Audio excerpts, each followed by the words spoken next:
Four more lines. This comes from 1825, the last time Bradford had a big St Blazes Day festival, which I'll tell you about if you want to know. But it's a poem written in 1825, as friendship, love and unity compose the bonds of peace. In them may our community join hands and thus increase. And that's for Bradford, 1825. I'm doing 3rd February next year, St Blazes Day walk. All help welcome. I'll tell you all about Bradford. Cheers. As I say, more downstairs. The Lay of St George and the Flaming Maiden. There once was a young lad called Georgie, who was proud to have the last name of Saint. He lived with his poor folk in Bradford, where a great many angels there reigned. Now George was a lad of ambition. He longed for great fortune and fame. He thought he could get it by killing a dragon, a girt one that did a big flame. Now George had bought all of the armour from an all-night shop selling surplus but good. It was all a bit roughed up and rusty, but he got some brass out and did what he could. He didn't have brass for a broadsword, he didn't have cash for a shield. So he tied a sharp pipe to a pole and nicked cover of coral and thought he could make the beast yield. Now George had heard best bait for a dragon were a maiden both blushing and fair. He didn't quite know what a maiden was, so he asked his dad if there were maidens round there.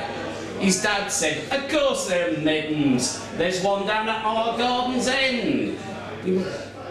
It's where you go to do business with paper, and when you've a penny to spend."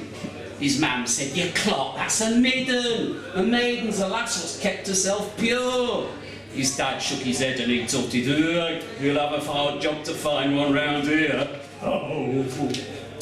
Georgie told them of how he wanted to, told them of dragons, and they saw how his little face fell. So his man said, "Ilky Moor keeps catching fire. There might be dragons, and there's loads of posh lassies as well." So Georgie climbed off in his armour, with tripe butties his favourite dish. But a man seeking iron on a cart tempted his heart by offering a bag full of water and gold in the form of a fish. But George managed to keep his thoughts higher on the trappings of fortune and fame. And though the trek made him sore, he got to the moor, where he saw the effects of a big flame. The ground all around it were charcoal, and a stench came from a whopping big hole. So he thought of his goal, and commending his soul, he crept far forward, keeping tight hold of his pole.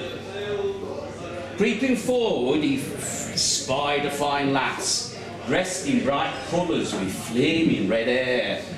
And though feeling abashed, he went up and asked, "Are you a maiden? Is there a dragon? And is there any chance of a lair?" The lass says, "Well, there's a dragon and I'm here to protect it. Me and my friends think it's wrong.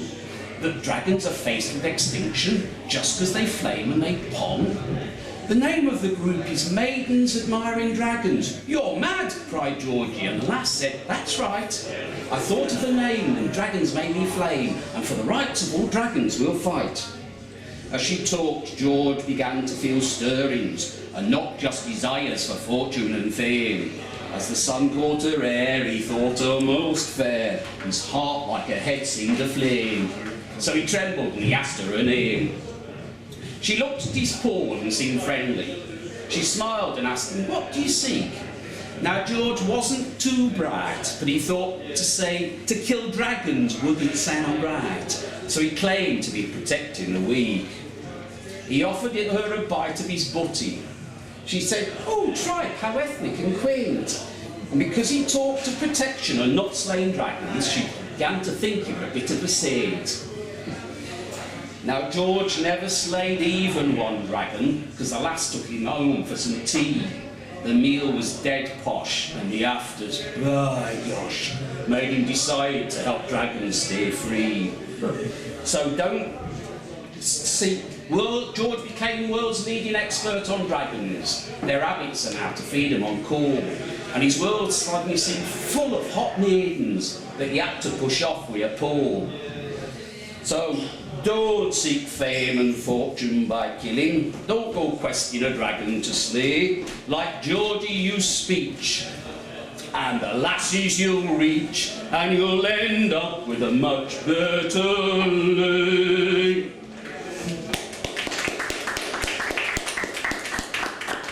Just in case there's anybody here who doesn't know enough about red-headed people and red-headed footballers, I have written a book. There you go. Oh, yeah. The Wayne Jacobs Little Red Head book. There'll only be 2 people here that haven't bought one, so you're all right. I'm one of them then. 3 people haven't bought. Oh, 3? You shouldn't have said that. I'd have just assumed, seeing I've known you for so long, I'd bullied you into buying one. Does anybody here like dogs? No, well, I'll do it any road. I was hoping there's going to be a dog here. I've got some dog tricks in case there were any dogs. You'll be alright. There's sorrow enough in the natural way from men and women to fill our day. And when we are certain of sorrow in store, why do we always arrange for more? Brothers and sisters, I bid you beware of giving your heart to a dog to tear. Buy a pup and your money will buy love unflinching that cannot lie, perfect passion and worship fed by a kick in the ribs or a pat on the head.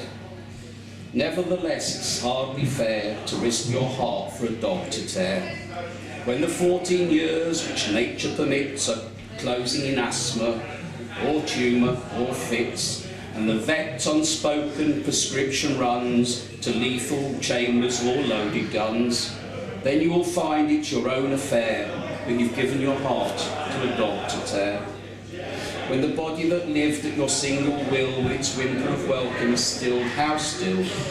When the spirit that answered your every mood is gone, wherever it goes for good, you'll discover how much you care, and you gave your heart to a dog to tear. Who sung that? Who wrote that? If you read the captions, oh no, it doesn't. Kipling, sorry. Yeah, all right, Kipling. Yeah, there you go, Rudyard Kipling. I might have that book left, 2 for £1 or 5. My books, Rudyard Kipling. I've got various sorts. Any road, this one was written as a Christmas card when the Sparrow opened. So Christmas 1911, I did an exhibition down 2011, yes. 100 years ago, I don't know what this place was. You know, somebody might know. One built, graveyard. That's now when that opened, we got very from. Yeah. Right then, so I always do pylons for my Christmas cards. And I decided to do a pylon featuring a sparrow because this place had just opened, as I say, 2011.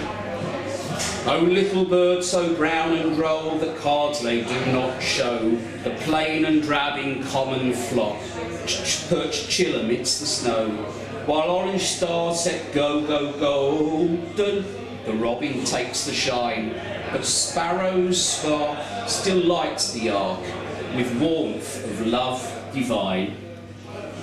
And there you go, there's sparrows at my window. I like sparrows, and I've tried to persuade them to put up nest boxes or invite the RSPB to come along and do meetings here.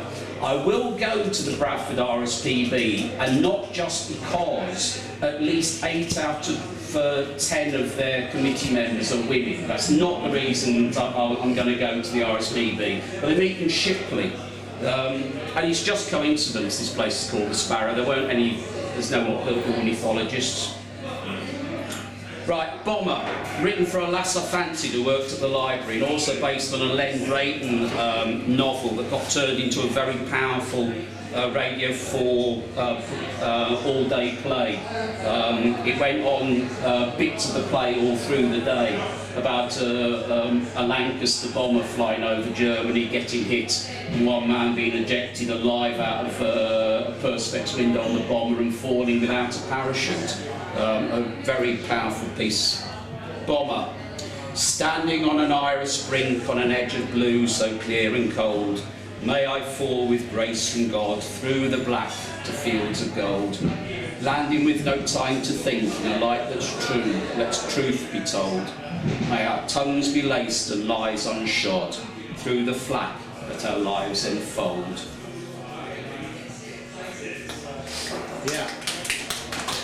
Rudyard Kipling again.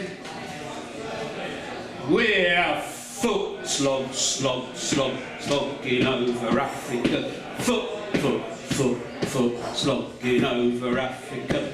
Boots, boots, boots, boots, moving up and down again. There's no discharge in the war. 7, 6, 11, 5, 9 and 20 miles today. 4, 11, 17, 32 the day before. Boots, boots, boots, boots, moving up and down again. There's no discharge in the war. Don't look at what's in front of you. Boots, boots, boots, boots, moving up and down again. Men, men, men, men, men go mad watching them. There's no discharge in the war. Try to think of something different. Oh my God, keep me from going lunatic with boots, boots, boots, boots, moving up and down again. There's no discharge in the war.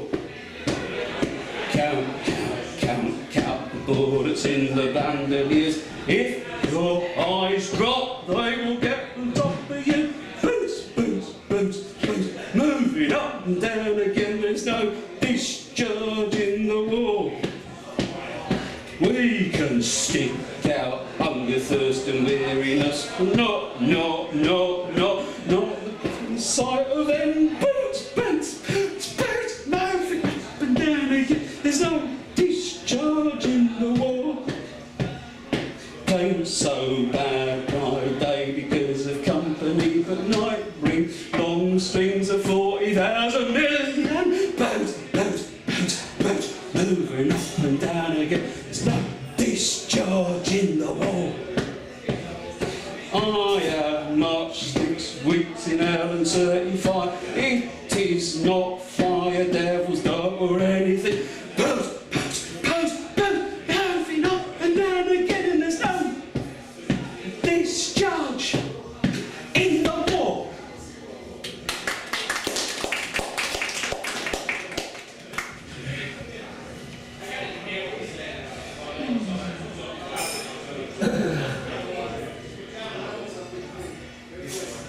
I got given that by a publisher called J.L. Carr, who's also a Booker Prize-winning novelist. I actually got involved in finding a film for which the novel provided a script. Anyway, I bought little books of poetry. He had this theory that no normal person can take more than 16 pages of poetry, which is true.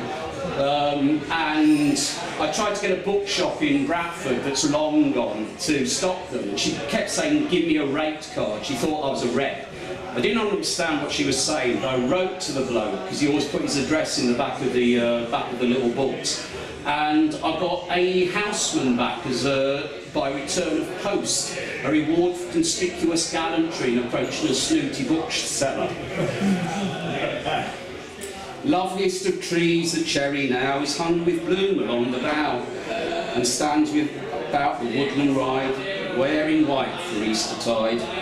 Now of my 80 years and 10, 20 will not come again, and take from 20 springs a score, it only leaves me 50 more. And since to look at things in bloom, 50 springs are little room, about the woodland I will go, to see the cherry hung with snow. Right, that one, I painted that for a neighbour called, well, Cherry. And a little poem to go with it. We can see you sneaking out. Would you like me to talk loudly, or are you going to go in ladies so the sonic effect's not so... I should have a poem. What? If you cheer yourself, we will notice, and it'll be picked up by the mic on the camera, I have no doubt, Edmund. Anyway, for Cherry, may your sweet buds of hope always spring forth with blossom, so scent many moments of marvelling as your years ripen to harvest of fruitful joy. Yeah, how long you got to go? I don't know.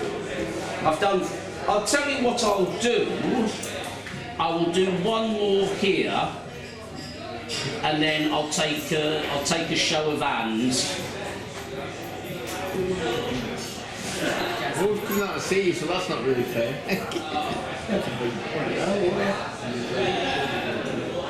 Does anyone mind if I just pan and just show the audience? Yeah, just show that there is an audience. Yeah. Apart from anything else, I need a bit of a... We were saying 15 minutes per. Well, we've had 18. Per slam. So, now I see what you're doing. The map was drawn by my brother, who is the clever one in the family. He's the author of the ANC Black Book of Saints, which is the rock hard Saints book. If you want a Saints book that's rock hard, then Don Basil Watkins is the one. The appendices, however, are very funny. You know, but if you want romance and, you know, pretending that, you know, all the myths are maybe not me brother. But he can draw maps of Jerusalem or railway maps of Britain free-handed. So if anyone's interested in railway maps, you can talk to me and, well, I'll get you one printed off for a small fee. Right then. You enjoy that? We didn't hear you, Edmund. You must have been very polite and quiet. Anyway, Manningham for Menston Junction, Cullingworth, Stainland and Holywell Green. No more will I go to Bradford Exchange, Pelham or Shepley and Shepley. On the slow train from Liverpool Central and Queensbury. No churns, no porters, no cats and no bite. From Armley and Woodley and Leicester Dyke, we won't be meeting again on the slow train. I'll travel no more from Horbury Junction to Tottenham Shore. The great Porton I'll stand well clear of the doors no more. No whitewash pebbles, no up and no down, from Shipley and Windhead to Millerstown. I won't be going again on the slow train. On the main line and the good siding, the grass grows high. At Idle, Pooling, Wharfdale and Manchester Road. Asleep, at Hunslet, Easton and Carlingworth. No passenger wait on Garmouth or platform for Gilderson. No one departs, no one arrives, from Wilson to Pond, from St Paul's to Pudsey Greenside. They've all passed out of our lives on the slow train. On the slow train. Clifton Road for Brighouse on the slow train. Ray Horton, Cullingworth, Dudley Hill, Eccleshill on the slow train. Leckheaton, Spen, end of the line. Or change, please. Or change. Thank you. Hello, strangers in the corner. I'm now warmed up and a bit happier than I was at the beginning. So, do you want to hear any more down here? Yeah. Right. You bastard. You see, all of these people, well, most of these people have heard them. We're like going to go for a bruiser. I'll tell you what I'll do. It's just easy. You want it easy? Right. I did that upstairs. Were you upstairs when I did this one? Or did I do this one upstairs? I can't remember. Yes, I remember Addlestrock. The name because one afternoon of heat the express train drew up there. Unwantedly, it was late June. Steam hissed, someone cleared his throat. No one left and no one came. On the bare platform, what I saw was Addlestrop, only the name. And willows, willow herb and grass, and meadow sweet and haycocks dry, no whit less still and lonely fair than the high cloudlets in the sky.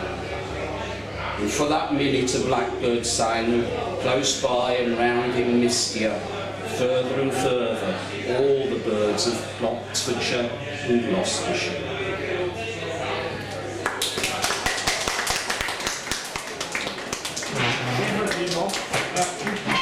They're far from it. Oh, that's a good one. If you feel like bringing a pint down, Dave, I'll I thought we were going to have a 15-minute bass and then a break. No, we're going on. Well, if Dave's you going for a pint? Yeah. Right. Well, we won't leave you behind just in case you want to follow the posse. So if you get yourself a pint as well. What would you like? I'd like a pint of something that don't taste like a grapefruit. It's the Ryan whatnot. That's good. Get the cheapest of the handfuls as long as it don't taste like a grapefruit. Right, fair enough. Right. This poem I wrote for a woman who bought me a washing machine. She read on my blog that I was doing all my laundry in the bath. And then squeezing it out the hand, and she got in touch with me and says, I'm going to buy you a washing machine. And I said, can I have a washer dryer? And she said yes. It's brilliant. It's a Zanussi. I mean, the relationship's no longer, functioning, but the washing machine. Ooh. I've got a washer dryer. Well, and I do have to say this, that white goods and poetry go very well together, and I'm in need of a fridge freezer fairly desperately. So, the endless cycles of rinse and spin, the grounding stains from where we begin, the marks of what we lose and win in the wash of many rains. The tumbling turns of drain and dry will lift the grime from what we cry. The warp and weft and held on high with loving care will shine. I'm going to do 3 through. The second one is for a Warburgers card. Warburgers started when I was out walking with a girlfriend at the time up in the hills around Halifax, and we were looking, and I said, oh, isn't it lovely? And she said it would be if it wasn't for those monstrosities. And I said, you mean the pylons? And she said yes. And I said, what about the dry stone wall? And she said, what? And that's why I have cards that either feature Warburger, 25th of February, or Pylons. Warburgers really started as a feeble attempt to get out of forgetting a Valentine's card. I picked Warburger as the patron saint of Valentine's. This next poem, the first poem, is based on J.L. Carr's grandfather who fell downstairs while drunk and broke his neck. And my great-grandfather, who, when he died, the vultures gathered round the corpse for the reading of the will to discover the entire estate was a pile of mortgages unpaid and a wardrobe full of empty whiskey bottles.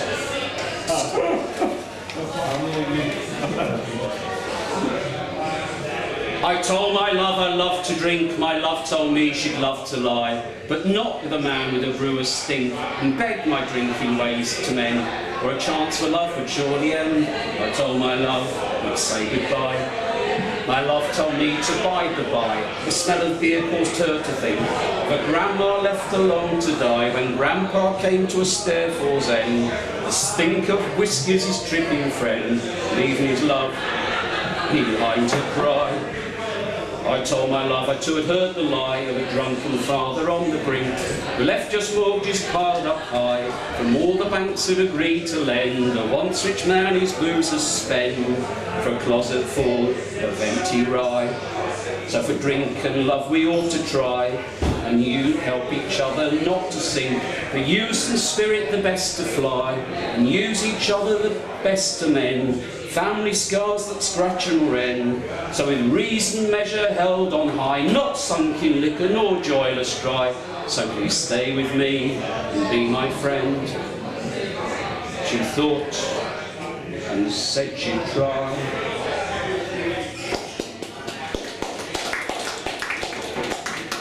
Wahlburgers. I did the card to advertise a show, which had even less people than this show has. Can I ask what Wahlburgers is?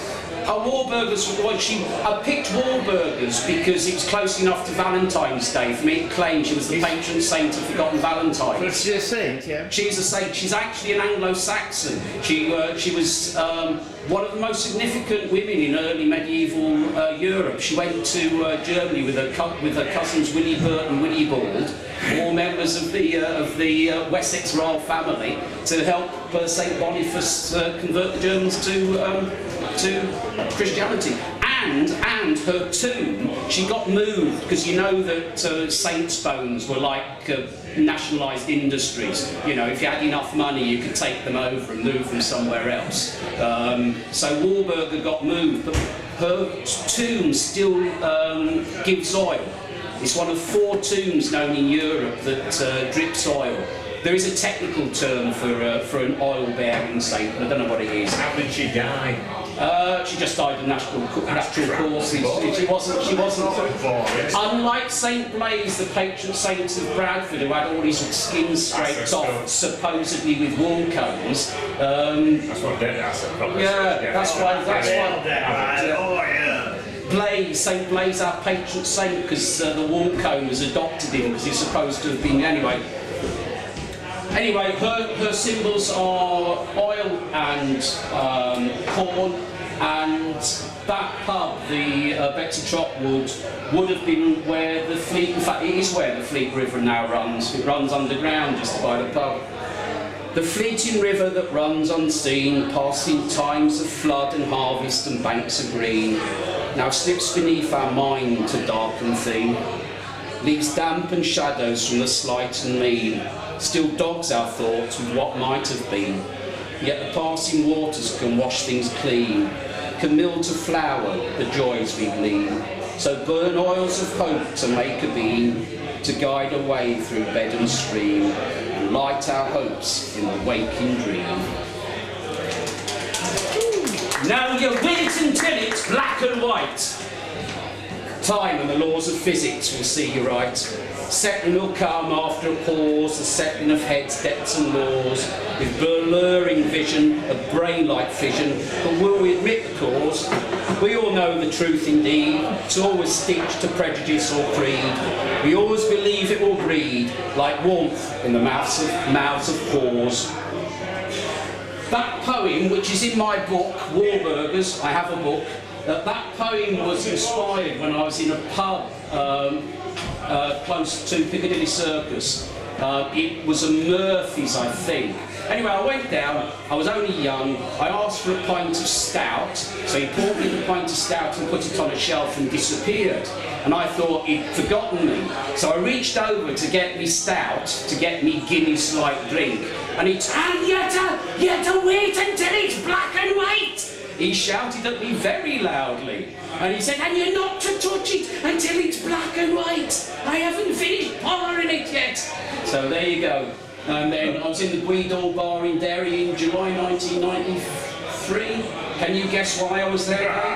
I know why you were there. And why was I there? Because Bradford City were playing. Yeah, it was pre-season friendly for in the times of troubles. It were great. Folk were coming up to us and buying us beer just as we were there for football.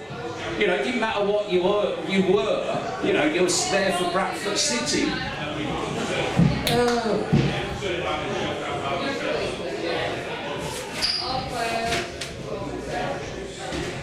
Right, I did Jerusalem Upstairs. I wrote this in praise of the WI after they were the only group to make Tony Blair uncomfortable during his smug, self-satisfied premiership. They gave him a slow hand clap, and it was the only time you saw him discomforted. And see these hands from ancient times knit up our ragged sleeves of woe, with mindful grasp our burdens hold, when full weeping's troubles flow. They do not rest when others fight, nor change their ways when fools have jammed, but raise newborn to breath of hope and build Jerusalem, despite what men of concrete grey have planned. Give them strength to mend and weave, give them courage in the mire, give them grace when others grieve, give them vision and the fire. Let them watch the wall our crimes, a rock of love through both our good and ill. So for our best hands smooth and scold, to make things safe for growing still, and sing Jerusalem with joy of spirit and of will.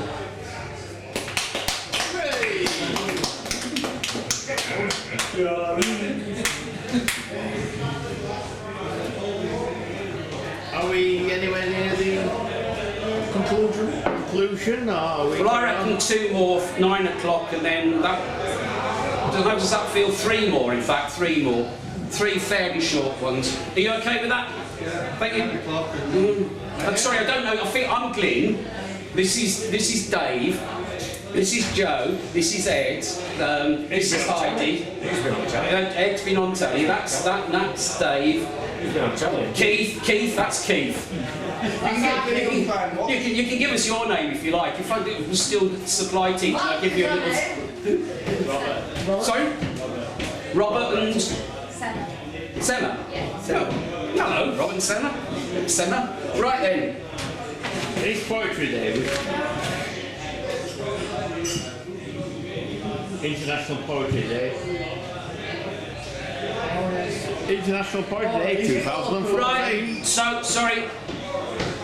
My Uncle Sundry sailed on a herring fleet out of a Finnish port in the 1920s and 30s.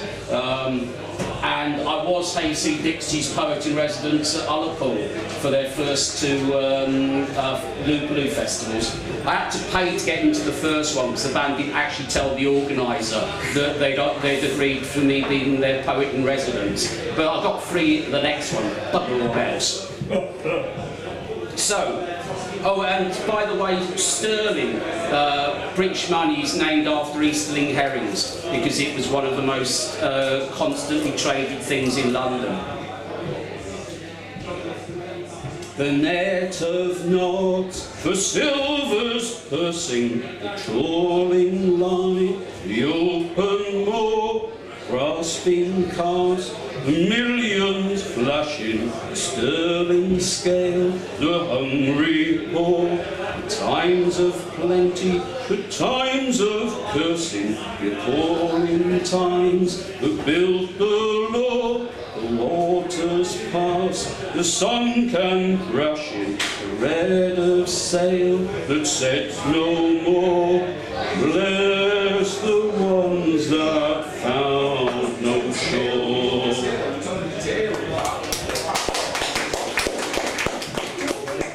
That's me mother, and Sundry is there. And that was where my mother grew up, in the wilds of Finland, where very close to the Russian border. Her mother, part of what her mother told them to be careful about was what to do if you get chased by a wild boar. There were tales about a youth going out shooting bears with a little rifle, or going out with a little rifle and shooting at a bear and fainting with fright, and then finding himself, when he woke up, he'd been buried under a pile of leaves and a big pile of bear crap. Obviously saving him for later. And that's the kind of place it came from. Right, Alfred Lord Tennyson. Break, break, break on thy cold grey stones, O sea, and I would that my tongue could utter the thoughts that arise in me. Oh well for the fisherman's boy that he shouts with his sister at play. Oh well for the sailor lad that he sings in his boat on the bay. And the stately ships go on to their haven under the hill, but oh for the touch of a vanished hand and the sound of a voice that is still. Break, break, break the foot of thy crags, O sea, but the tender grace of a day that is dead will never come back to me.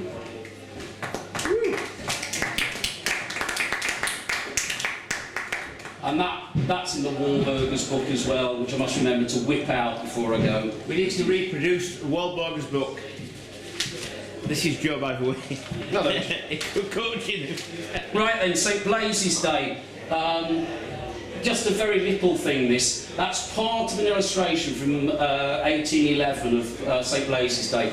Bradford Woolcombers, who were an independent trade guild, organised celebration of St Blaise, celebration of the wool trade. They did it every 7 years. 1825, it was massive, probably the biggest thing that Bradford's ever seen. It was reckoned that there were at least 3,000 in the procession, and it took an hour to go past any one place. As I say, I've done a little bit of a Most of the evidence comes actually from that and one other book. And there I am, as Bishop Blaze, with me wool comb, well, me pretend wool comb, and a tray of mucky dripping and bread at the Lord Clyde. It was a marvellous walk with catering provided at 4 venues, including Mucky Fat. It's Woolcombers, brilliant procession, everyone was involved, the manufacturers, the staplers, the merchants, the combers, the shepherds. Woolcombers went on strike, lost, never happened again. The strike lasted for about 7 months, really important but largely forgotten because it happened so long ago. They never had the procession again. And as I say, next year, 3rd of February, I'll be doing something. Third procession in the modern times. Yeah. Led by Glyn. Led by the procession, like it's a few folk cobbled together following 28 people, this time I'll have a lass with the bucket saying, look, you get 3 hours of walk and get fed in 4 places, put a note in, bloody copper, you know, an average of less than £1 each, and had people on the street putting money in bucket. This is your tight kids, go home or put some... Anger management. I manage to be angry almost every single day. It's marvellous. As friendship, love and unity compose the bond of peace, in them may our community join hands and thus increase. 1825, from the St Blazes, the forgotten St Blazes procession. Right then, finishing with... Well, I am going to finish regardless. The most popular poem in the English language when they started National Poetry Day about 20 odd years ago, you used to be able to vote for your favourite poem. Then they changed it to your favourite poem by a living author, and nobody voted apart from the poets and their mums, because nobody could be bothered. Because what they didn't want was they didn't want Rudyard Kipling to win every year. You know, I thought we were telling some ours. If you can, well, you know, I'm not sure which one of us would be doing the impression. One more, Manny. One more. If you can keep your head whilst all about you are losing theirs, blaming it on you. If you can trust yourself when all men doubt you, but make allowances for their doubting too. If you can wait and not be tied by waiting, or being lied about, don't deal in lies. Or being hated, don't give way to hating. And yet don't look too good, nor talk too wise. If you can dream and not make dreams your master, if you can think and not make thoughts your aim, if you can meet with triumph and disaster, and treat both those impostors just the same, if you can bear to hear the truth you've spoken, twisted by knaves to make a trap for fools, or watch the things you gave to your life too broken, and stoop and build them up again with worn-out tools. If you can make one heap of all your winnings and risk it on one turn of pitch and toss, and lose and start again at your beginnings, and never whisper a word about your loss. If you can force your heart and nerve and sinew to serve your turn long after they are gone, and so hold on when there's nothing in you except the will that says to them, hold on. If you can talk with crowds and keep your virtue, or walk with kings nor lose your common touch, if neither foes nor loving friends can hurt you, if all men count with you, but none too much, If you can fill the unforgiving minute with 60 seconds worth of distance run, yours is the earth and everything that's in it. And what is more, you'll be a man, my son. Hey. Pint of Murphy's in the late 70s, before the Irish barman had finished pouring it. He shouted at me and told me I wasn't to touch it until it was black and white. Now you wait until it's black and white. Time and the laws of nature will see you right. Settling will come after a pause, the settling of heads, debts and laws, with blurring vision of brain like fission, but will you admit the cause? We all know the truth indeed, it's always stitched to prejudice or creed. We always believe it will breed like warmth in the mouths of whores. Woo! I'm ready. Oh, some tomato.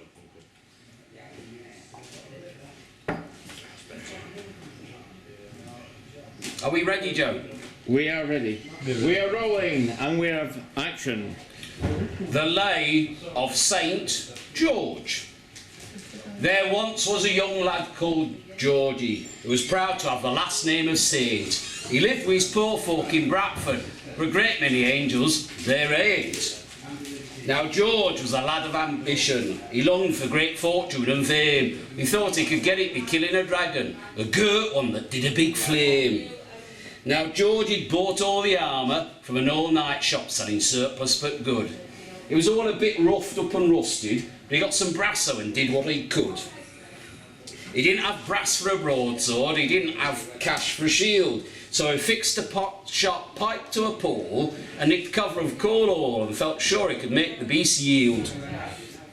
He'd heard best bait for a dragon was a maiden both blushing and fair, but he didn't quite know what a maiden was, so he asked his dad, "Are there maidens round here?" His dad said, "Of course there are maidens. There's one down at our garden's end. It's where you go do business with paper and when you've a penny to spend." His mam said, "You clot, that's a maiden. A maiden's a lass what's kept herself pure." His dad shook his head and he tutted, "Oh, he'll have a hard job to find one round here." George's lip trembled as he told them of dragons, and they saw how his little face fell. So his mam said, "Ilkley Moor keeps catching fire. That might be dragons, and there's loads of posh lassies as well." So George, he clanged off in his armour, with tripe butties his favourite dish. But a man seeking iron on a cart tempted his heart by offering him a bag full of water and gold in the form of a fish. But George, he managed to keep his thoughts higher on the trappings of fortune and fame, and though the trek made him sore, he got to Moor, where he saw the effects of big flame. The ground all around it was charcoal, and a stench came from a whopping big hole. So he thought to his goal, and commending his soul, he crept forward, keeping tight hold of his pole. Creeping forward, he spied a fine lass, dressed in bright colours with flaming red hair, and though feeling abashed, he went up and asked, "Are you a maiden? Is there a dragon, and is there any chance of a lair?" The lass said, "Well, there's a dragon and we're here to protect it. Me and my friends think it's wrong that dragons are faced with extinction just because they flame and they pong. The name of the group is Maidens Admiring Dragons." "You're mad," cried Georgie, and the lass said, "That's right. I thought of the name when dragons made me flame, and for the rights of all dragons we'll fight." As she talked, George began to feel stirrings, and not just desires for fortune and fame. As the sun caught her hair, he thought her most fair. His heart like her head seemed aflame, so he trembled when he asked her name. She looked at his pole and seemed friendly. She smiled and asked him, "What do you seek?" Now George wasn't too bright, and he thought to kill dragons wouldn't sound right, so he claimed to be protecting the weak. He offered her a bite of his butty. She said, "Tripe, oh, how ethnic and quaint." And because he talked of protecting and not killing dragons, she began to think him a bit of a saint. Now George never slayed even one dragon, because the lass took him home for some tea. The meal was dead posh, and the afters, by gosh, made him decide to help dragons stay free. George became world's leading expert on dragons, their habits, and how to feed them on coal. and Georgie's world suddenly seemed full of hot maidens that he had to push off with a pole. So don't seek fame and fortune by killing, don't go questing a dragon to slay. Like Georgie, use speech and the lassies you'll reach, and you'll end up with a much better lick.